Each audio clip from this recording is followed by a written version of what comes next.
Calling the meeting to order. Let's start with the roll call. Marciana Elliott, Lisa Ramon, Here. John Maston, Present. Kyle Niederman, Here. Eric Horan. Here. Let's take a moment of silent prayer or private reflection.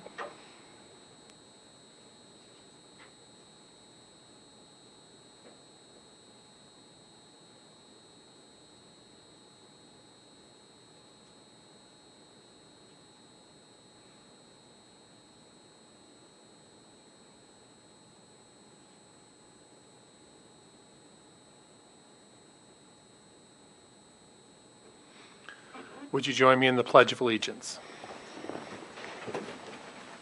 I pledge allegiance to the flag of the United States of America and to the republic for which it stands, one nation, under God, indivisible, with liberty and justice for all.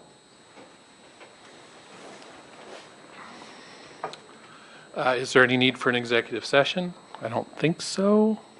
All right, we will move on. Do we have a call to the public? We do not. Then we will move on to our spotlights and recognition. We have Carol Nowakowski. Do you have a report for us? I have nothing official for today. Okay, great. Next up is the consent agenda. Do I have a motion? So moved that we pass the consent agenda as presented. I'll second. John Maston, Yes. Kyle Niederman, Yes. Lisa Ramon, Yes. Eric Horan. Yes. We have no discussion items, so we are ready to go with action items. Dr. Stone. Thank you, Mr. President, members of the board. The purchase of 270 Lenovo laptops with a total cost not to exceed $108,000 will bridge the gap for LHHS students who do not have access to technology at home. The number of devices needed was determined utilizing a survey and review of the current loaner issuance logs. The new laptops will be prepared and configured by the LHUSD Technology Department and ready for use in the upcoming school year. This purchase will be made with DHE Computer Systems, LLC, and is based on the Lenovo NCPA contract, NCPA 01-97. The FCC Emergency Connectivity Fund will be utilized for the total cost of the purchase. This has been reviewed and approved by the Business Department and Legal, and year-to-date computer purchases have exceeded the $100,000 annual cumulative purchase of like items, therefore requiring governing board approval per the Uniform System of Financial Records, the USFR. These are computers that will be used for our high school students as they access curriculum and assignments at home that may or may not have technology at home. But it's also part of, back when COVID started, they did start this emergency connectivity fund to provide technology resources to school districts. This will not cost the district anything. Is the idea that they will then check out a student will check out the computer for the entire year? Yes, Okay. the idea is for the year. Any other discussion? These are entry-level laptops. These are not big cost laptops at all. Right. And why I say that is because we're adding 4 gigs of memory to them so that they run the right way. I can't- Part of what we're doing is we're adding 4 gigs of memory to them. Or the 4 that's on it, so it runs the right way. It's also AMD as opposed to Intel, which kind of gives me a little chill up my back because AMD is known as a short lifespan processor, where the Intels last a lot longer. Right. So I'm not sure that this is the right move, but we'll see. Our technology team did determine these are laptops that usually have a 4 to 6 year lifespan for us, which is enough for our students to be able to use and us to be able to maintain what's needed for updates and imaging and things of that nature. Yeah, it looks like it's well equipped for what it is, but it's still a entry-level laptop.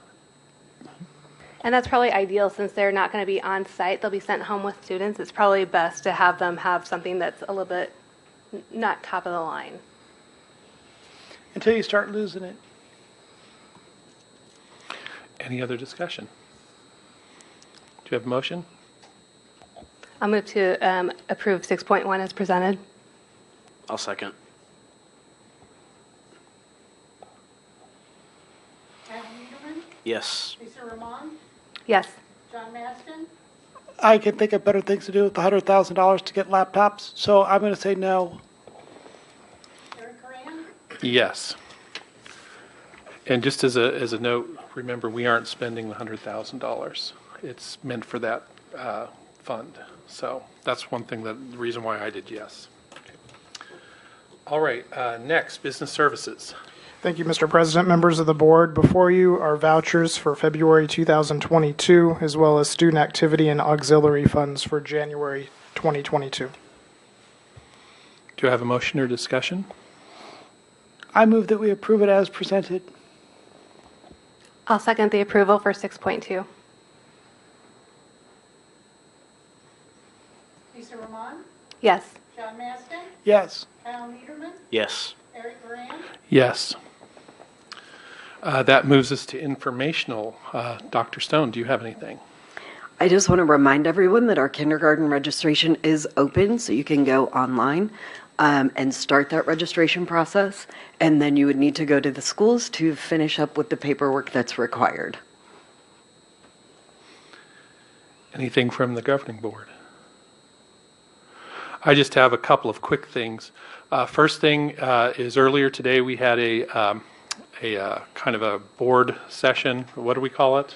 It was a work session. A work session, that's what we call it, sorry. And the directors presented kind of what they're doing this last year and next year. If you want to know what the district is doing, please review that session. Lots of good information there, it is available. We did videotape and record it. The directors made some wonderful presentations, so I really, if you want to know what we're doing, see that. The other thing I wanted to just point out is the Arizona Auditor General just released its Arizona School District Spending Analysis for 2021. And once again, you can see how the district is doing. You can look online and see it.